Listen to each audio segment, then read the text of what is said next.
Australia's pledge of approximately $8 billion to upgrade and expand the Henderson Defence Precinct is a milestone in the nation's defence and naval strategy, reflecting a deepening of its alliance with the United States and the United Kingdom under the AUKUS partnership. This commitment goes far beyond simple infrastructure development.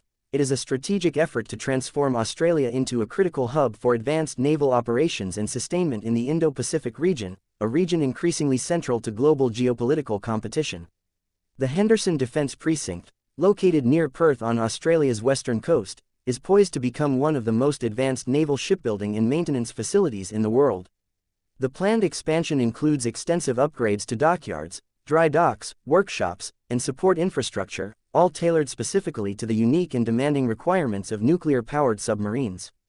Nuclear submarines require highly specialized maintenance capabilities, including sophisticated support systems for their nuclear reactors, propulsion systems, and stealth technologies. By establishing these capabilities domestically, Australia will reduce its reliance on foreign bases for submarine maintenance, which historically has meant long transit times and operational inefficiencies for Allied vessels in the Indo-Pacific. The strategic significance of this facility cannot be overstated. The Indo-Pacific is a vast maritime domain where the ability to maintain a continuous and effective undersea presence is essential for deterrence, intelligence gathering, and power projection. Currently, US and UK nuclear submarines operating in the region must return to distant home ports or limited regional facilities for major maintenance, which reduces their operational availability. Henderson's expansion means Allied submarines will be able to undergo critical maintenance closer to operational theaters, increasing the time they can spend deployed on mission-critical tasks such as intelligence, surveillance, reconnaissance, and, if necessary, combat operations. Australia's ambition to operate a fleet of 8 nuclear-powered attack submarines is a fundamental shift from its current conventional submarine force. These submarines will bring a level of endurance, stealth, and striking capability far beyond what Australia has operated before. The initial plan to acquire several Virginia-class submarines from the United States acts as a bridge, enabling Australia to quickly gain experience with nuclear propulsion and advanced undersea warfare while the joint SSN-AUKUS submarine design and construction effort proceeds. The Henderson Defence Precinct will be the cornerstone facility supporting these vessels, equipped to perform depot-level maintenance and overhauls that ensure sustained operational readiness over decades of service. Beyond submarines, the precinct's expansion supports broader naval industrial growth. Australia is simultaneously investing in surface combatants, landing craft, and frigates, all intended to modernize its maritime forces and enable a versatile, multi-domain navy. By developing the domestic capacity to build and sustain these vessels, Australia is securing its strategic autonomy and reducing dependence on foreign supply chains. The industrial base expansion will generate tens of thousands of jobs, develop new technical skills, and create an ecosystem of defense innovation that will have long-lasting economic and strategic benefits. This enhanced shipbuilding and maintenance capability also supports alliance interoperability.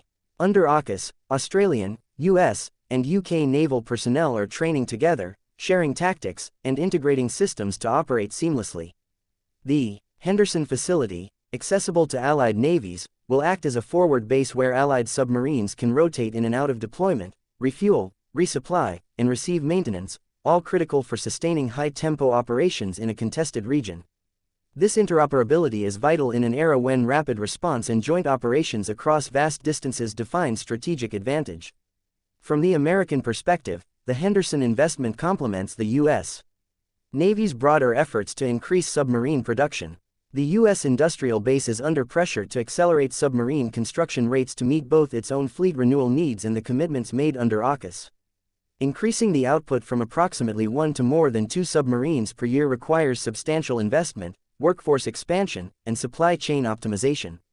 Australia's commitment to the Henderson facility provides reassurance that the submarines produced will have a forward operating and maintenance hub in the Indo-Pacific, enabling a rotational presence of US and UK submarines alongside Australia's future fleet.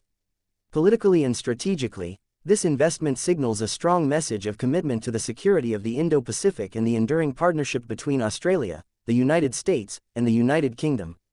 It reinforces the alliance's determination to maintain undersea superiority, which is crucial for controlling sea lines of communication, deterring potential adversaries, and safeguarding the rules-based international order. As geopolitical competition intensifies, having a modern, well-supported nuclear submarine fleet in this part of the world is a game-changer for Allied defense posture. Moreover, the development of Henderson reflects Australia's desire to assert greater strategic independence while working closely with its allies. By building critical capabilities at home, Australia enhances its ability to contribute meaningfully to joint operations and regional security architectures. The facility will enable Australia to respond rapidly to emerging threats and crises, both independently and in cooperation with partners. Australia's nearly $8 billion investment into the Henderson Defence Precinct is a foundational component of its future naval power. It enables the country to transition from a limited conventional submarine force to a modern, nuclear-powered undersea fleet supported by cutting-edge infrastructure. This transformation not only bolsters Australia's own defence but also enhances the capabilities and operational flexibility of the US and UK navies in the Indo-Pacific. Together, these developments mark a new era of Allied maritime strength, resilience, and readiness, positioning the three nations to effectively meet the strategic challenges of the coming decades.